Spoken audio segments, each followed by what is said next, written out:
Hey y'all, welcome to Colored Couch Conversations, a podcast where I have intimate conversations with women of color on my couch. Today I have a very special guest, and we will discuss running a business, good hair, and dating. We will also give advice to someone dealing with racism at school. I'm your host, Jazmyn W., and my guest today is a PVAMU alumni. That stands for Prairie View A&M University, if you don't know. She's from Fort Worth, Texas, and currently an entrepreneur and hairstylist living in Houston. She has slayed a couple of wigs for me, honey, okay? Not this one I got on, okay? This is my get up and go. Come on, get up and go. Okay? But she definitely, I love her wig so much, and she doesn't even live in my city, and she slayed for me, y'all. Give it up for Loren Herron. Thank you. You know what, Loren? I forgot to ask you how to say your last name. How do you pronounce it? Herron. Heron. I want to say it's like a bird. Is there a bird named a heron? Girl, I don't know. But yeah, it's heron. But you know what? If it is a bird, that's beautiful. You know, that's such a beautiful last I'm going to have to name. look it up just to be sure. In all of my 31 years, I haven't cared to look it up. But I'm going to look it up just to make sure. Yeah, look it up. Okay, Loren Herron. She's my guest today. How you doing, Loren? I'm great. How are you? I'm so good. So you're in Houston. I was talking to, we have a mutual friend, Jazmyn, and I was talking to her, and the hurricane pretty much missed you guys. Did you get any rain? You know we live together, right? No. Yeah, we live together. But yeah, we missed the hurricane. We got a little bit of rain for a couple of minutes, but that's about it. Yeah, it basically hit Louisiana. So, well, y'all, Jazmyn has been on the podcast, and Loren and Jazmyn are best friends. That's how I met Loren. Yeah, we've been best friends 21 years now. That's crazy. How do you think you maintain a friendship for that long? Because the people that I was best friends with, even the person that I was best friends with in high school and middle school, we're not friends anymore. So how do you maintain that? I think just the type of personalities we have, we're very accepting. It's very non-judgmental. And we've both just grown. So we've just accepted each other for who we are. And we're pretty much kind of the same. We have like the same mindset. So we're pretty much... It was just very lucky that we met and we get to do life together because we get along so well. Yes. One thing I will say, ever since I've known you guys, just because I've known Jazmyn for a while, I've known you for a while, you guys both you're so positive and you have self-esteem. And when you have those two things in combination, it allows you to continue to accept each other. So that's one thing I see in you guys. Right. Because, you know, some other friendships, they may get like jealous if, say you're like best friends, but they're hanging out with someone else. Like, and we accepted that we had two different lives at a certain point because I was in Houston for a long time and she was back in Dallas, but now we're here. So it's really just all about acceptance and not just letting each other live their best life. Exactly. Well, y'all follow Loren on her Instagram. I have her hair Instagram here, Crowned by King Lo with a K. So it's KROWNED by King Lo, KINGLO. Loren, do you want to call out your personal Instagram or not really? We can. Okay, call it out. King Lo at IMKINGLO. You'll just see me on there being cute. That's not really for business purposes. I'm just cute on there. Period. She is. Period. If you're watching this on my YouTube, Loren has lime green hair right now. So make sure to go to her Instagram so you can see this lime green bob. It's so cute. Poppin'. Y'all, okay, well, we always start the podcast with the quote of the day. And you know this quote, Loren, because you picked it. And it is, "Hate is too great a burden to bear. It injures the hater more than it injures the hated," by Coretta Scott King. What does this quote mean to you? Why'd you choose it? I mean, it's kind of self-explanatory, but it just resonated with me because I'm a person who minds my business majority of the time. Okay. And, you know, just even with certain things like envy and jealousy, whenever you're watching someone and you're envious of them or jealous and you wish that you had what they had, you're taking focus off of what you could be doing to get where you want to be. I feel like it's important for everyone to follow their own path and, you know, tunnel vision, stay in your lane, mind your business, because the grass is always greener where you water it. Yeah. Well, you being an entrepreneur and a hairstylist, hairstyling is such a competitive industry. Like we've seen Nicki Minaj's hairstylists go back and forth. So Yes. how do you continue to look at people who are successful and on that level and stay inspired and not wish that you had what they had though? Well, I mean, I do wish that I had some of the things that they had in some forms, but I'm always happy for people. Just as long as I've been an entrepreneur, I've understood just not hating on anyone else, being happy for one person, cheering the next person on because your time is coming. Yeah. You have to just understand time and you have to understand your path and what's meant for you will be for you. So I mean, it's crazy that I have this mindset because I didn't have to put in a whole lot of work to get to it. I just kind of grew into it. It just kind of came natural. But I've had a good support system all the time. My surroundings are always positive. So I'm just very particular when it comes to that, just to keep my head on straight.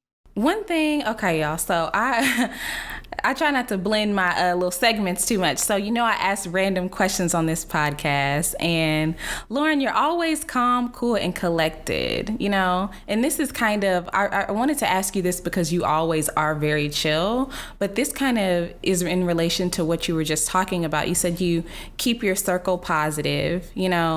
When you encounter somebody who's not positive, how do you move away, or what do you do?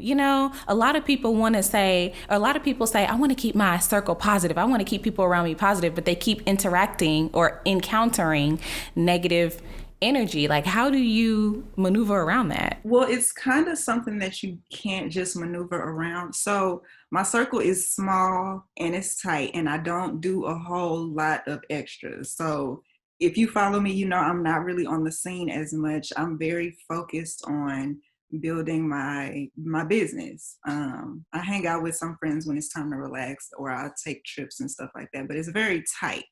Now, there are times where I do encounter issues, but I always take them as like learning lessons, or I'm being tested to see if I'm going to stay positive or if I'm going to act like I'm from Fort Worth for real. Like,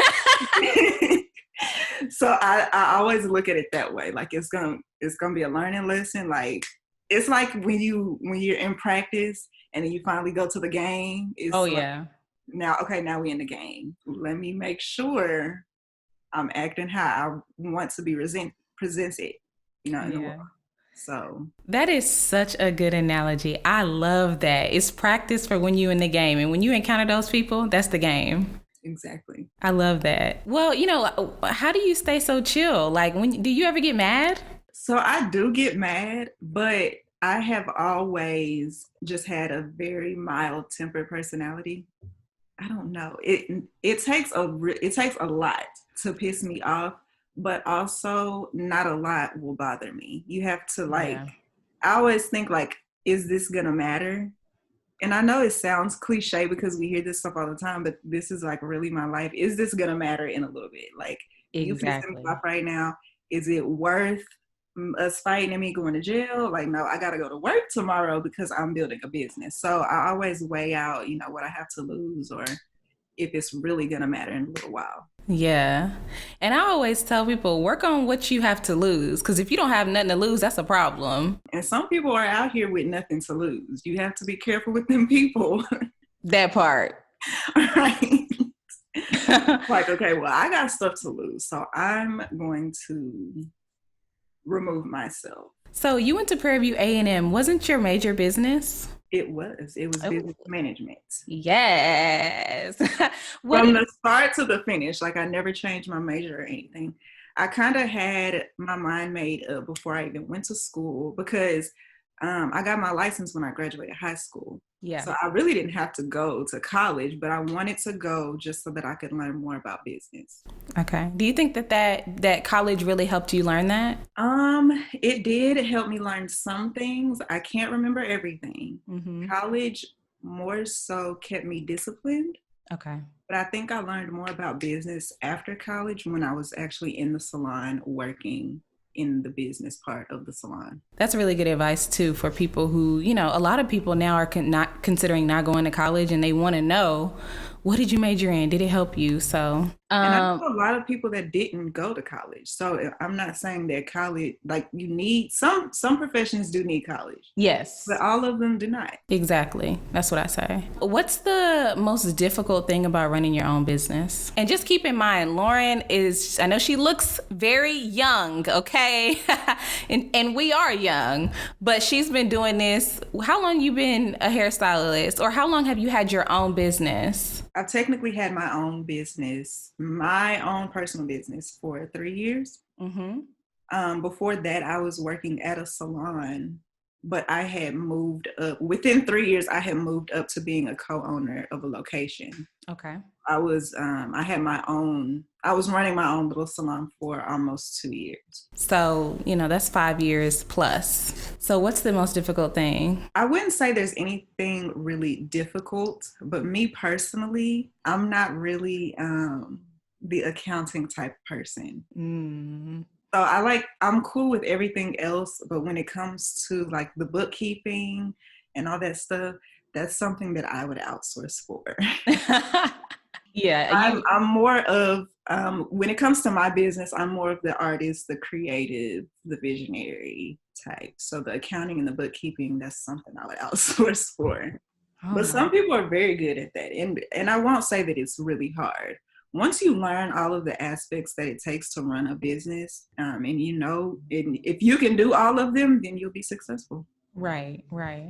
And if you can't, you outsource for it so that you can be successful.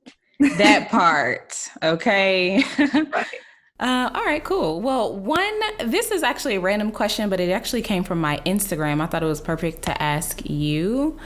Did the term good hair alter your self-esteem growing up, or even now? I'm going to say maybe when I was younger, but as I got older and I'm working with all these different textures, because I've been literally doing people's hair since high school. So I've seen so many different textures. When you say good, the opposite is bad. So there has to be something bad, right? So I'm not going to say that there's good hair and bad hair. We all have different textures of hair, as we're supposed to. We're supposed to be unique. So I wouldn't say that there's good hair and bad hair. There are just different textures, and you have to learn to work with each one. Yeah. But when I was younger, I want to say it just stems down from generations. So if someone doesn't know how to work with their child's hair, when you're looking at that, you're like, okay, they probably got bad hair, but it's not really bad hair. We just don't know how to work with it. Yeah. That's where my mind is with it. I think for me too, I feel like it did affect my self-esteem growing up, because I have a kinkier hair texture, and I think it affected my self-esteem because, you know, my friends growing up had a different hair texture than I had. And those were just like when you see pictures on like the internet and stuff, they didn't glorify kinky curly hair. Yeah. When we were growing up. So yeah. And also one thing that people don't think about, and there's nothing you can do to prevent this, but my mom had a different hair texture than I had. Really? So my mom, she has a different hair texture than me. But I also, now that I've been natural this go round for a couple of years, mm-hmm. I personally have 3 different textures in my head, on one head. Yeah. Yeah. It's really kinky up top, and then it's like a mixture in the middle, and it's really loose in the back. That's how mine is. It's girl, it's so kinky at the top and the front. I'm like, can we switch the back and the front? Just switch. Yeah. A little easier, but a little easier. I think it was rough, you know, seeing my mom grow up, and she had this like big, like wavy, long hair, and I was just like, rah, rah. And I was like, girl, and she didn't know what to do. Like, right. my mom gave my sister a jerry curl. My sister begged my mom for a jerry curl. Really? Yeah, and my mom let her do it, and her hair fell out. I mean, it's harsh. If you're not a professional, you can mess it up. Girl. See, my thing was I have really fine hair, so sometimes it can look thin, and then my mom had thick hair. So I'm just like, why? I want thick hair. Yeah. And then now that I'm a stylist, once I'm dealing with people who have thick hair, they're like, girl, you do not want thick hair. You better enjoy your curls.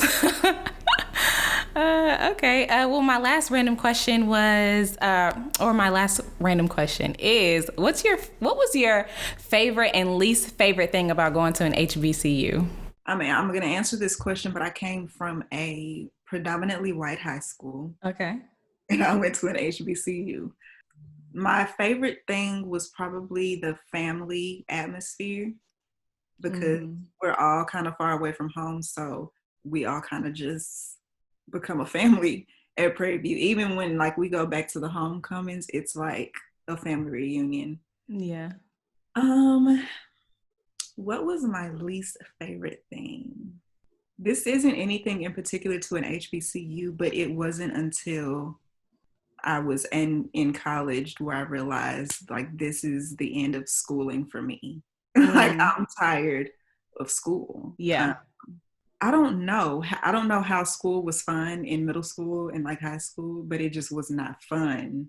The schooling aspect of it was just not fun for me in college. Yeah. I never liked school, Fun, girl.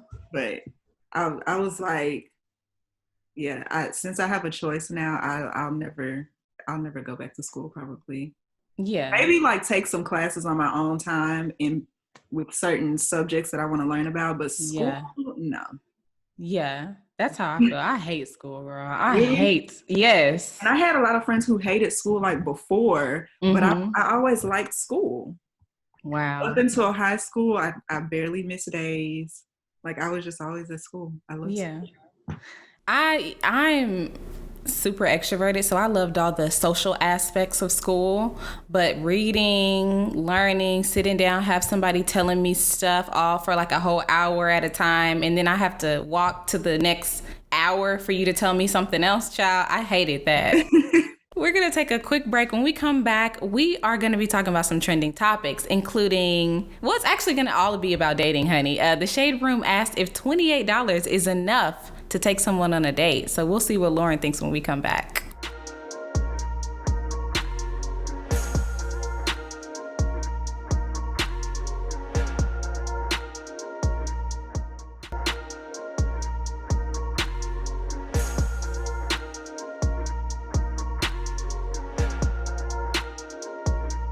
Y'all, welcome back to Colored Couch Conversations. I'm your host, Jazmyn W., and I'm here with Crowned by King Lo, entrepreneur and hairstyle, currently living in Houston. I just want to let everybody know you do not have to be in Houston to hire Loren for any type of wigs that you want ordered, honey. So go to her Instagram, KROWNED by King Lo. That's KINGLO.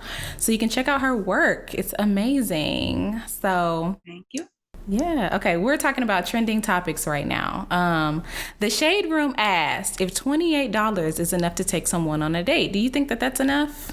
So is this asking for a man to take a woman on a date? $28 would be enough. whatever sex you date, a woman for a woman, a man for a man, a man to take a woman on a date in your current situation, because So personally, if she likes you, $28 would be enough. If she likes you. If she don't like you, then you may have to spend some more money. But I really suggest that guys date women that like them. A lot of them shoot for the stars, like, and I'm not, be confident, but if you're dating someone that likes you, you don't have to break the bank. $28 can buy a whole meal. Y'all can have like a nice romantic picnic by the lake. Like, It don't even take a lot. Yeah. $28 is enough. $28. Okay. I said it was enough too in my head. Yeah. A lot of the comments was like, oh, if we don't need gas, y'all forget about all the extras. Gas, why are we talking about gas? But Loren made such a good point. People don't. This is for men and women. First of all, stop dating people you don't like. Right, and that don't like you. Period. A lot of people shoot their shot at you, I assume, Loren. So, what are your standards? What are you looking for? What are my standards? I like someone who's business minded like me. Who's low key. I don't really like the flashy and, you know, trying to go viral on social media. Like, I don't like all of that. Yes. I like someone who's about their business, someone who's low key, someone who's very intelligent that can teach me things. If you can't really teach me nothing, then I don't know what to tell you. That part. Yeah. So someone who can teach. It's not really all about looks and money and stuff to me. If we can have meaningful conversations and you can teach me something and I feel like I can trust you to lead me in the right direction in life, in business, then that's probably for me. Yeah. And $28 is enough if if she like you, period. You can get flowers and dessert. That can be a cute little date. To the park. It don't take a lot. If she like you. I might name that the title of this episode. It don't take a lot if she likes you.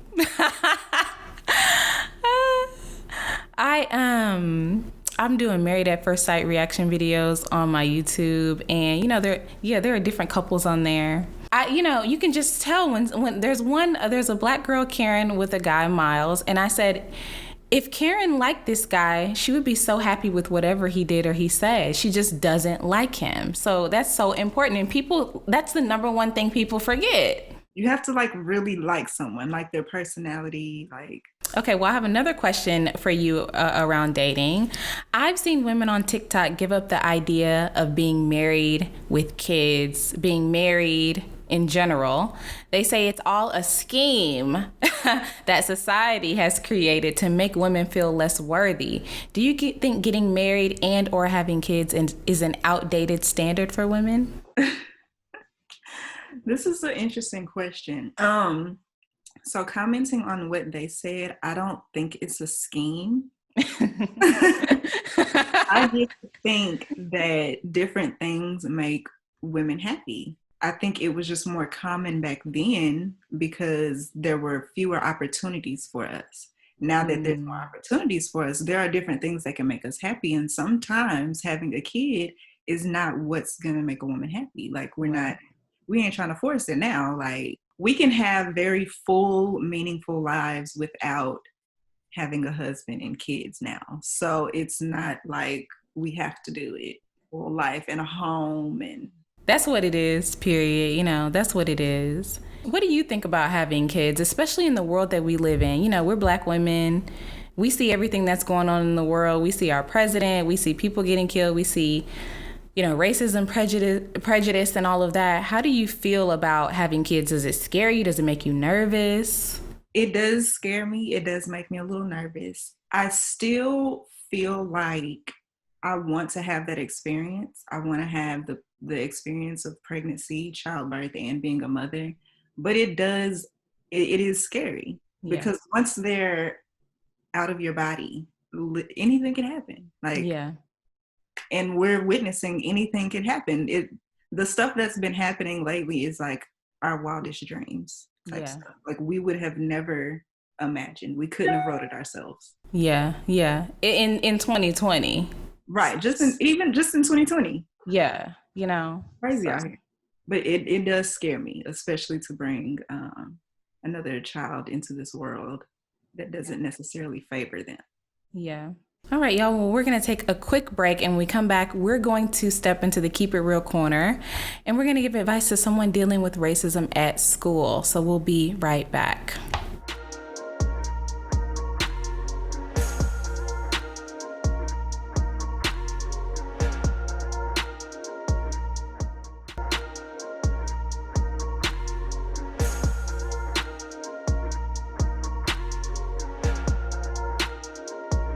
Hey y'all, welcome back to Colored Couch Conversations. We're still here with Loren, our wonderful guest, of course. And now we're in the Keep It Real corner. So this question actually came from somebody on my Instagram. I actually didn't look at their profile to see if they were young or, how old they were. But the question is, I'm dealing with I assume they're young, but I'm dealing with racism in school and the principals and teachers don't help. What is your advice for me? That's a tough one. The only thing I can think of is the mindset that I have. So especially when I'm talking to someone younger, I would have to like really, really break it down. But you have to understand where this racist person is coming from. Like they have been groomed into this. No, because no one's born racist. So they were groomed into this. They don't know any better. I really just feel sorry for racist people. Like there's not, and I think that's just how we have to go about it. Like we have to pray for these people. They're not understanding what they're doing. Yeah. They've just been groomed. They don't, like, what is your reasoning? Right. It doesn't make sense. You're going off of history, is because if that's it, I mean, like, do a little more. Like, come at me with a little more. Yeah. When it comes to children, I really don't know. Like, I just feel very sad for them. What do you say to people who, because I made a post about the U.S. flag, and a lot of people said, well, if seeing the U.S. flag makes you nervous, then that's how I feel when I see Black Lives Matter. And a lot of times people attribute their racism to crime and Black people being dangerous, you know.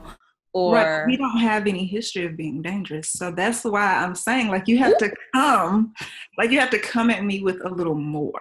Like, because you don't sound that smart right now. Yeah. That's the best way to put it. And then people being nervous about Black Lives Matter, like, it's not the KKK. Right. We're not going out to kill people. Like, we want justice. Yeah. We're literally just wanting justice. Yeah. We want the people to be locked up that are wrongly killing Black people. So being nervous for Black Lives Matter doesn't even make sense to me. No sense, actually.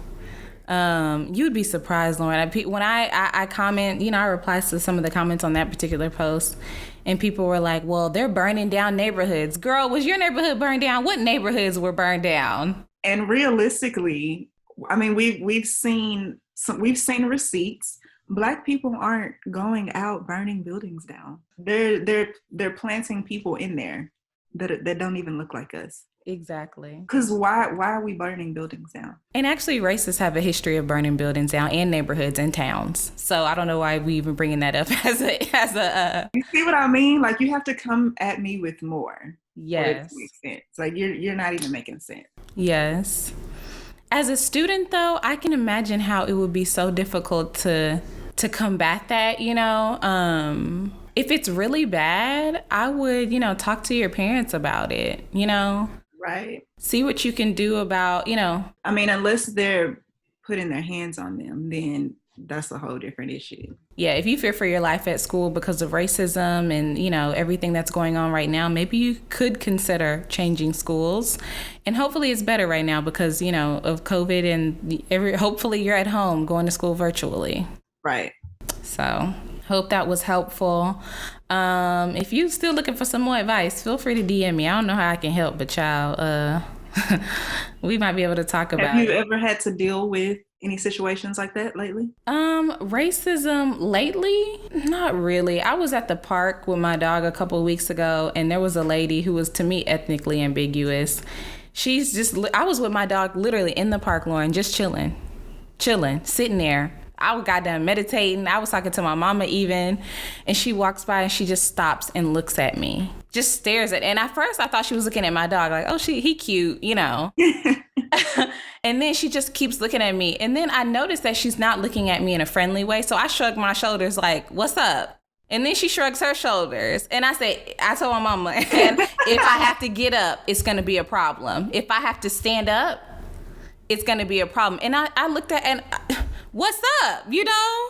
Because and then you're going out of your way. Yeah. And you're agitating me, you know?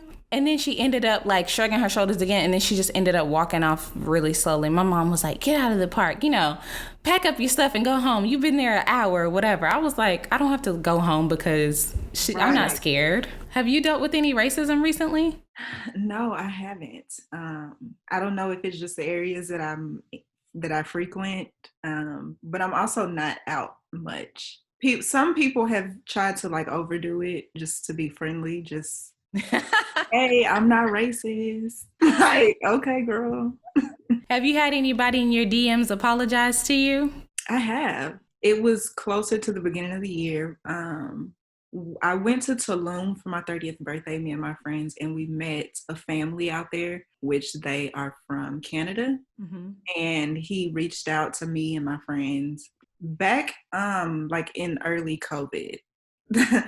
And he was just like, I feel for what you guys are going through at this time, and if you ever want to get away, you're more than welcome to come out to my house, and da da da. Like he has a couple of daughters. They're younger than us. They're like in high school. Yeah. But they were just really nice. Yeah. It's like, yeah, if you ever want to come out to Canada, because it's not like that out here. Wow. I wonder if it's really not like that in Canada. Right. Because, how would you know? If he's white, how would he really know? It might not be what he or who he surrounds himself with. Right. But he doesn't know the experience there. So I do wonder. Well, Loren, what do you have coming up? What are you working on right now? What's next? I guess you can say in regards to my business, I'm just kind of rebranding because I've been behind the chair for a long time now. It's been a lot of years. I'm just thinking of the best way to navigate to the next phase of my business and how I want to run it for the next couple of years without overworking myself, trying to work smarter, not harder. Right. Well, I feel you on that. Besides if you're watching on YouTube, you see Loren is wearing her own merch. So check out her website, crownedbykinglo.com, right? Yes, ma'am. All right, y'all. Well, listen, I hope you enjoyed this episode. Don't forget to rate, review, and subscribe on the platform you're listening on right now. And if you loved Colored Couch Conversations, make sure to tell someone about the show, okay? Do not be selfish. You can follow us on Instagram at Colored Couch Conversations, or you can watch the show on my YouTube. That's comedian Jazmyn W on YouTube, spelled Jazmyn. Thanks to my dad. And thanks to Loren for being on the show. Thank you. Thank y'all for listening. I really enjoyed it. It's fun. Bye. Bye.